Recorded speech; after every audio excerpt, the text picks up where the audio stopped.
Anybody listening to this or watching it ought to really think through.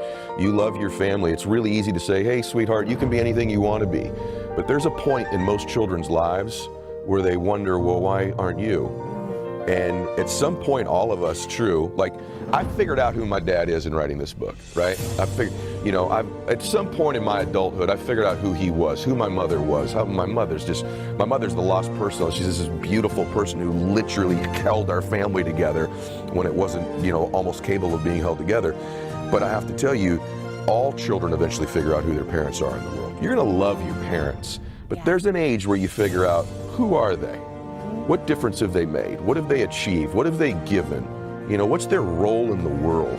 And so all of your children are going to eventually figure that out anyway. So you might as well go for your dreams now. And there's another notion, I'll just say lastly, this notion that, well, if I'm really crushing it at work, I'm going to be neglecting my family.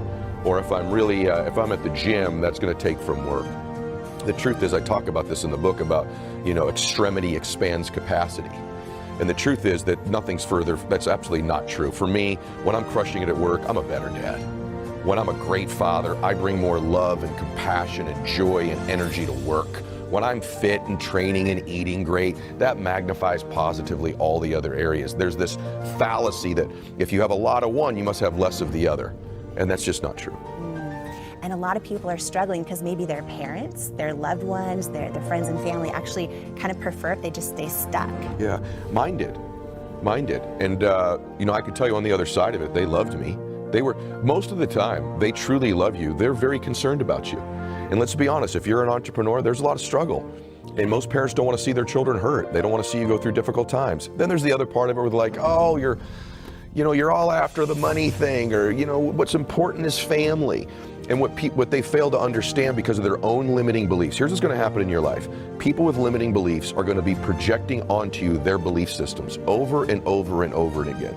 And as long as you are aware that that's what's happening, that it's not probably, look, there's probably some folks in your family that are antagonistic against you, but the vast majority love you. They love you. They're projecting onto you their limiting belief systems. Here's what I can tell you that I know for a fact.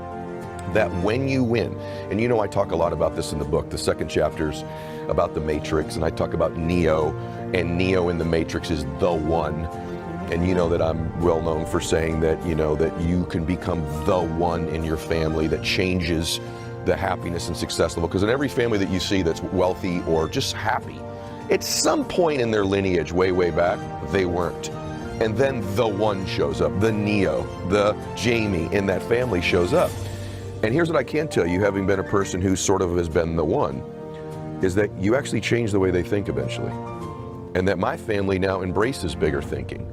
My family now embraces chasing dreams and maximizing your potential. It took a while, took a couple decades, but that type of talk will not happen in my family again. And so the fact that that's happening to you in your family makes it even more requisite upon you to go do something great, so that that legacy of limiting thinking and small thinking and playing life small and settling for, listen, it's not just good enough to be a good person in life. You're supposed to contribute. You're supposed to make a difference. You were born to make a difference in your life. And so yeah, a ticket into the game is being a good human. A ticket into the game is being kind and caring, which is pretty rare nowadays. So that's a ticket into the stadium. But then you got to get on the field and play. And to play the game is what life's all about. We were put here to play the game. And I can tell you that on the other side of it, here's the great news. Your family won't think that way anymore when you're done. My family doesn't think like that anymore. My nephews, my nieces, my sisters, my mom, my family, they don't think like that anymore. They get it. And so I not only changed the financial dynamic of my family, I changed our emotions. I changed the way we think. And by the way, I would say that had my dad not made the decisions he made, I would have never been in a position. The sacrifices he made allowed me to be the one.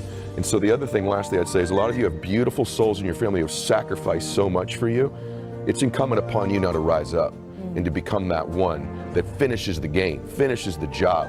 Some of you come from families with legacies of real tragedy in your family, or maybe you're born into a dynamic where your entire race has been victimized most of the generations of your existence, and you have ancestors that have sacrificed for you.